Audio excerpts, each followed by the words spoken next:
If I don't keep up on this garden stuff, it just turns into a mess. I finally found my old pack of tomato clips. I'm gonna get this running up here, and then my peas have already run their course.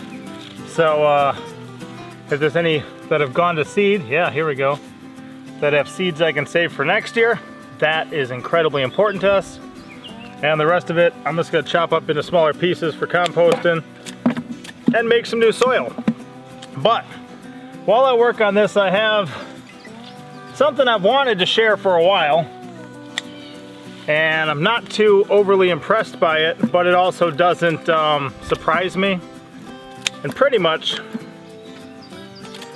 they are out to destroy all of my plans. They really are. And of course, that might sound like a conspiracy at first or something like that, but they're out to destroy all of my plans.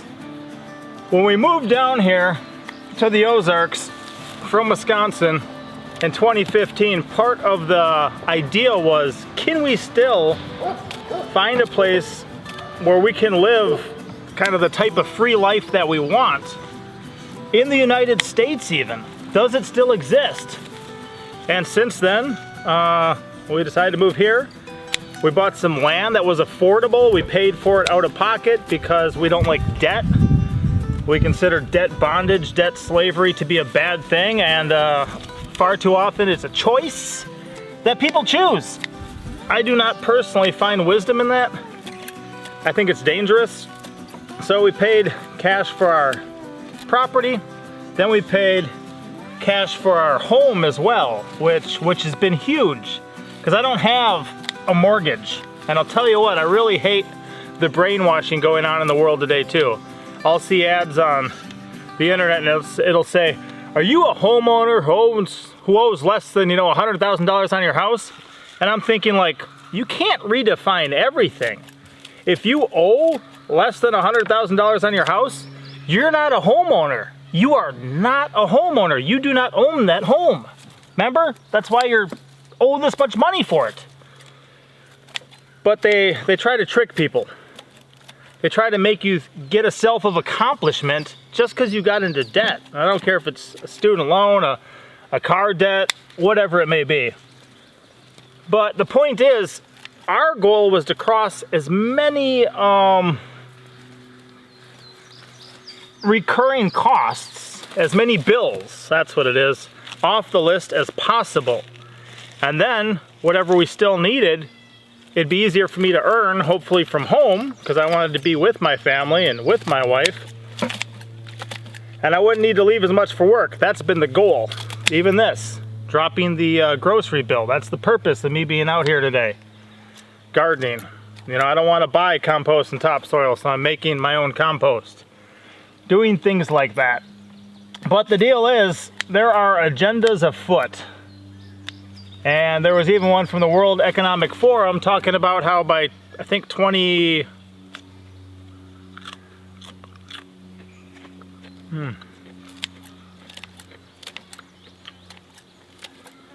by about 2030, they have a plan in place, and their video says you will own nothing and be happy.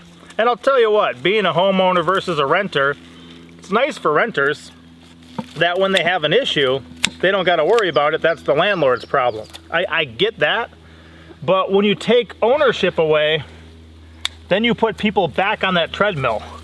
In a lot of ways, I've hopped off the treadmill very well for a couple years now, and I've rather enjoyed it.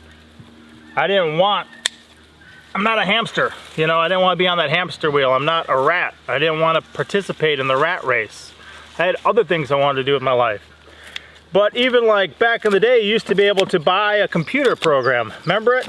You could buy a computer program, a lot of times 20, 30 bucks, whatever it may have been, and you could run it on all of your computers and have it. Well, these days, they want you to purchase, a monthly subscription to whatever it is. They want you to pay on a monthly basis for certain computer programs, for certain things. Rather than ownership, they want to put you on that recurring bill. I don't like that idea. So we instituted, like I said, a pretty good plan, and it's worked out rather well for us to try to just cross things off of our list, but coming down the pipeline, and they admit as much, they're gonna try to force us out of it. And I already do not exactly like property tax in the fact that if you buy some land, you have to pay for it every year just to keep it. And plenty of people lose their properties because of the price of tax sometimes, that then they're not able to afford anymore. And they bought something, they owned it, but because of back taxes, they lose it. I've also heard that originally, it was not life, liberty, and the pursuit of happiness. It was life, liberty, and property, because liberty means freedom. And if you're not able to own property, you're not actually free. You're kind of somebody else's serf, or servant, or subject. And that's not exactly a life that a lot of people desire for themselves, but there are, of course, those who want to rule over others. There are those who want to, that one's broken, be in control and have others under them. It's interesting as well, if you look back over the past year, boy, I remember right away as things first started happening, the cry on a lot of the news propaganda was, America as we know it is forever changed. And I'm thinking like, wow, I wonder what all they got planned coming down the pipeline, because you just don't announce that America's forever changed the first week something starts going on. You have a plan, you have an agenda, you have a goal, and you're trying to get that into people's heads from the get-go that life will never be the same for you. And if you watch our television program or programming, and we put that in your head over and over and over and over and over again, then you get very used to the idea that your life is forever changed. That something's about to happen that you better get used to, you better get your mind right. So even putting out this idea that in another decade, another 9 years now, you'll own nothing and you'll be happy. No, I won't. I'll tell you what, because I'm not gonna find my joy in what I do to earn a paycheck. Not that I can't enjoy it, but that's not my driving factor, that's not my purpose, that's not my goal. I once did a video called, what do you want to be when you grow up? And I said, no. No, I'm not gonna fall for that. I'm not gonna sit there and ask my children, who are very small, at 3 years old, what do you want to be when you grow up? What I want to be when I grow up is a godly husband and father. Godly husband and father. Because those are my 3 most important identities. It's not anything else I may or may not do to earn an income. That's not what I find my identity in. But that's exactly the type of mentality that they're trying to promote to very young children when they're asking them, what do you want to be when you grow up? They're not trying to get them to answer a husband or a wife or a father or a mother, or even just something of deeper concern, like character. Like I said, a godly entails a whole bunch of stuff. A high level of character and morality and integrity. They don't care about integrity. They don't care about morality. In fact, a lot of people don't like it. So they're just saying, no, how do you want to earn a paycheck? What do you want to be identified on as far as how you earn money? It's sad to me. And I'll tell you what, if they're able to continue with their stuff, and I'm not saying they won't be able to, I think they're very good at what they do. I think that they're going to be able to implement these things that they're able to, that they desire to, and that the reason they kind of leak this stuff out ahead of time is twofold. Number one, to get us used to the idea, expose people to it ahead of time, so that way when it happens, they're not quite as concerned, because they were mentally prepared for it. They were told, America as we know it is forever changed. They were told, oh, you'll own nothing, but you'll be happy. So they start mentally preparing themselves, whether they know it or not. It can be subconscious to associate the lack of ownership with happiness. But then again, where do you get your joy from? Where do you get your happiness from? And I think the other one is that they do get a kick out of flaunting things in front of people just to kind of show their power. Here's our idea, here's our goal, and you can't do anything about it. That's where I believe some of this comes from.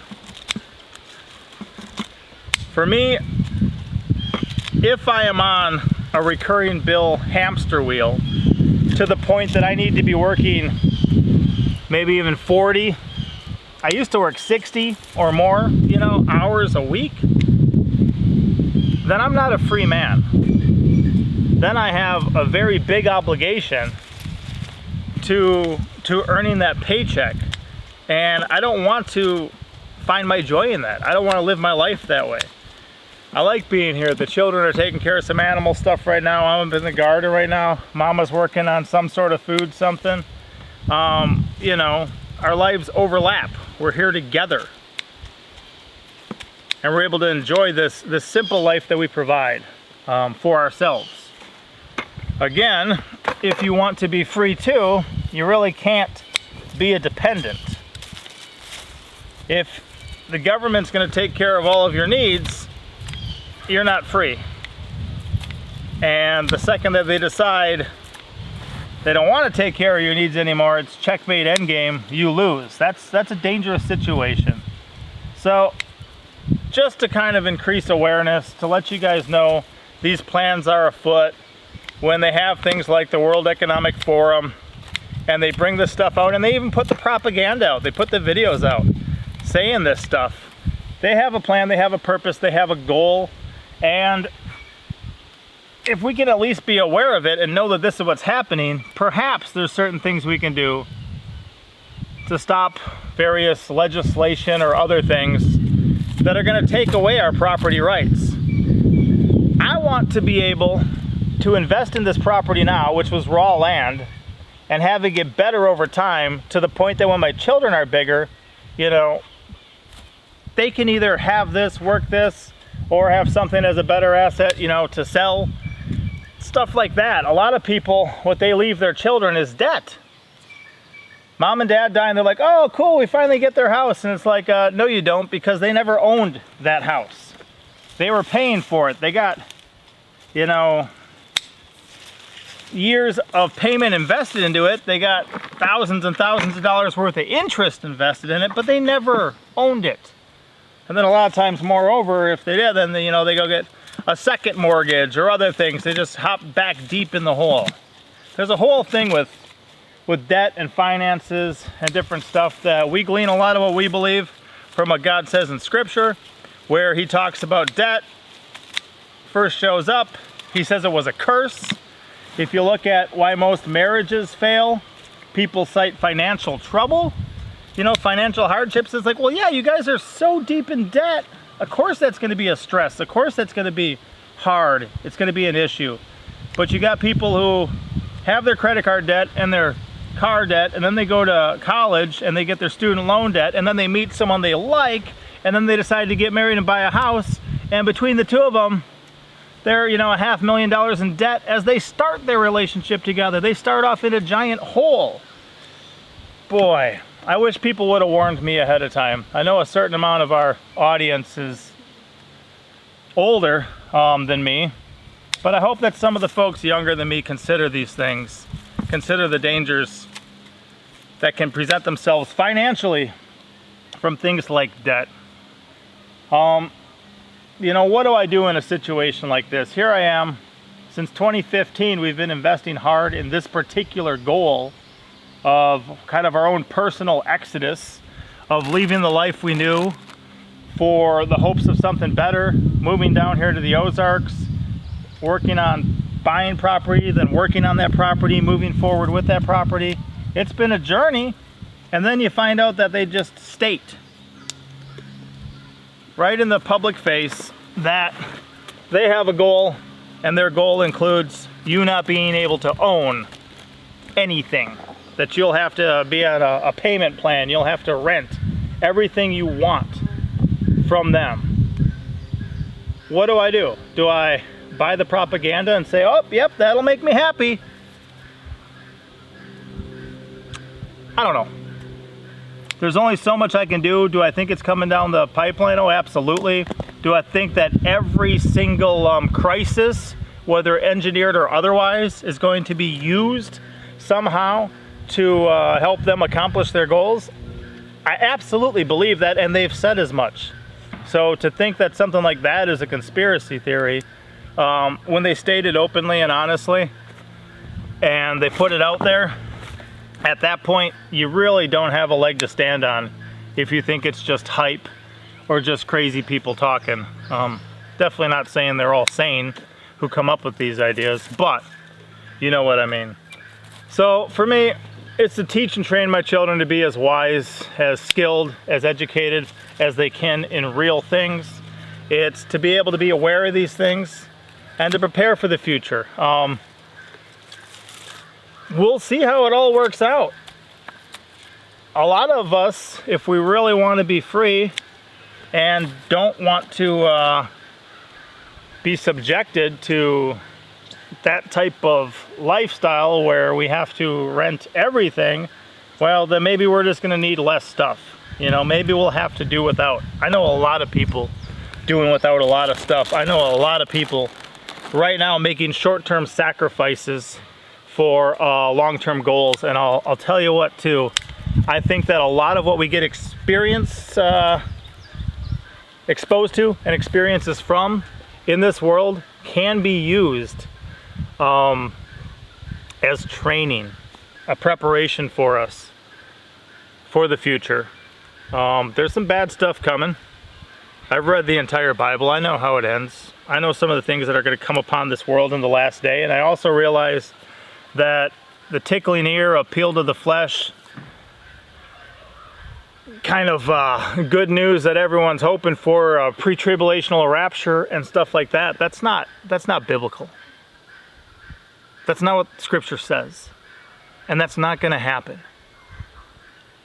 When heads will roll, it'll be heads of believers. When there's a man of sin, son of perdition, a beast system that makes war with the saints, those saints will be killed. But earth is not ultimately home. We've got somewhere better to be. We're just passing through, and while we're here, trying to live a reasonable life, a peaceful life, a life that's a good witness and testimony, and then also, hopefully anyone we teach and train up as the next generation, that we can leave a generational legacy. So there can be something that we leave behind in our life that can bless others in the future too. That's part of the reason we teach and train our children, our family, the way that we do too. I'm not trying to have this video be a downer. I'm not trying to scare people or give people unreasonable cause for concern, but I also believe we shouldn't be ignorant. They're putting this stuff out there. They don't want us to be able to own property. They want us to be able to have to pay for everything, to own nothing, to rent everything, to be on the hamster wheel. And in a lot of ways, I've jumped off that hamster wheel. I'm not looking forward to jumping back on. I guarantee you, whatever actually needs to be done to provide for my family, I'm going to be doing. It's the type of man that God's made me now. But there's wiser ways than what a lot of people subject themselves to. And I'm looking forward to hopefully being able to continue doing some of the things the way that we've learned to. So if you've not seen that stuff yet, do a little research, look into it. It is coming. At least they hope it's coming. I hope it's not. But in the midst of it, you know, I have a goal, I have a plan, I have a purpose. I want to be present in my family's life in a way that I can't be if I leave for the next 40 years. So I'm working on that goal. And even in the midst of ideas and agendas and stuff like this coming down the pipeline eventually, I'm going to continue to work on that goal. I'm going to continue to try to live as wisely as I can, step out of the picture, look back into it with wisdom and discernment and understanding to figure out the best way to proceed and then move forward from there. So I'll probably be back with something lighter next time. Well, love you guys. Thank you for watching.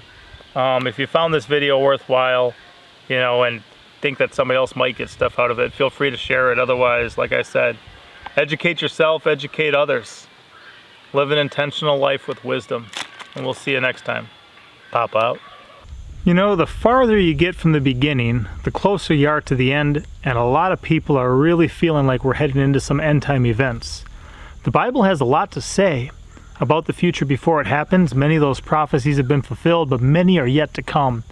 One thing that I did a while ago was I was looking at some things that a lot of mainstream Christianity says about the end times, and as I studied scripture for myself, I found them to be kind of lacking or kind of taken out of context or slightly twisted. So one thing I did is I put together this resource called 50 Days to Understanding the End Times More Accurately.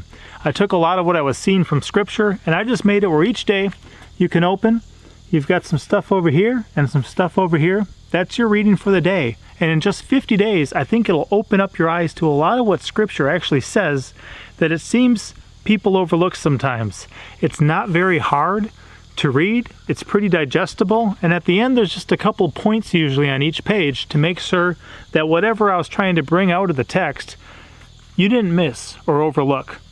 It's a resource we put out a while ago, and I think it's all the more valid the closer that we get to the end.